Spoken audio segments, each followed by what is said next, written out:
سپایان یو دغه کس چې چا په یون کې د یهودو په سترګو کې سترګې ورکړې په حرمت رسول صلی الله علیه وسلم باندې کوم هغه خلک بیان ورکړو د دنیا په تاریخ کې یو اسلامي ملک حکمران اوسه پورې هغسې بیان نه دی ورکړی موږ د هغه عمران خان سپایان یو چې چا په سکولونو کې قرآن شریف لازم کړو په معنو سره لازم کړو موږ د هغه عمران خان پیروکار یو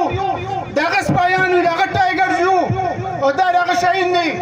چې چا په سکولونو کې سیرت النبي لازم کړه چې زموږ بچو تربیت جوړولو کوشش وکړه چې اول د دین انسانان جوړ شي بیا د ډاکټر انجینر جوړېږي عزتمند وروڼو په خاتم النبیین باندې پاکستان تحریک انصاف قرارداد پیش کړل چې نن تاسو ګورئ په کوم ځای کې رسول الله صلی الله علیه وسلم دومره راځي نو هغې سره خاتم النبیین لیکلی کېږي دا د قادیانیت په مخ باندې یو مضبوطه څپېړه وه په نکاح چې تاسو نن نکاح فارم وګورئ په هغې کې به خاتم النبیین حلف وي پکې عزتمندونو عمران خان د مذهب چې کوم ځای کې ضرورت راغلی دی د هغه بهترین ترجماني په ټولې دنیا کې کړې ده او چې کوم ځای کې د ملک د عزت او وقار خبره راغلې ده د پاکستان عزت او وقار باندې چا سره کمپرومایز نه دی کړی د پاکستان په مفاداتو باندې کمپرومایز کړی عزتمندونو موږ چې عمران اسرائیل خبرې ختمو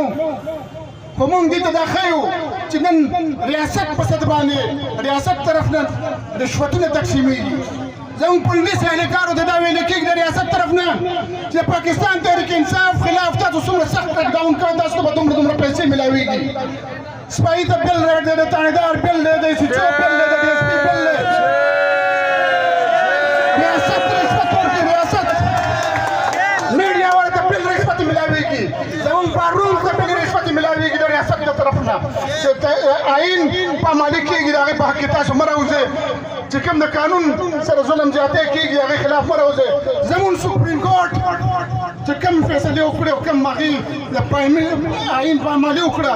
هغې ته موږ هغې مذمت کوو عزتمندونو موږ د عمران خان سپایان یو د دې ملک انتهایي وفادار انسان دی د دې ملک وفادار دی غدار نه دی دې وخت کې په ملک باندې دا غدار ټوله ناسته ده موږ د دې مذمت کوو او دې غدار ټولې نه موږ دا کوو چې فوراً د دې مستفي شي او دا ملک چې کوم دیوال یې طرف ته بوتلو عزتمندونو اذان دا دعا کوو دا پروګرام ختمو اعوذ بالله من الشیطان الرجیم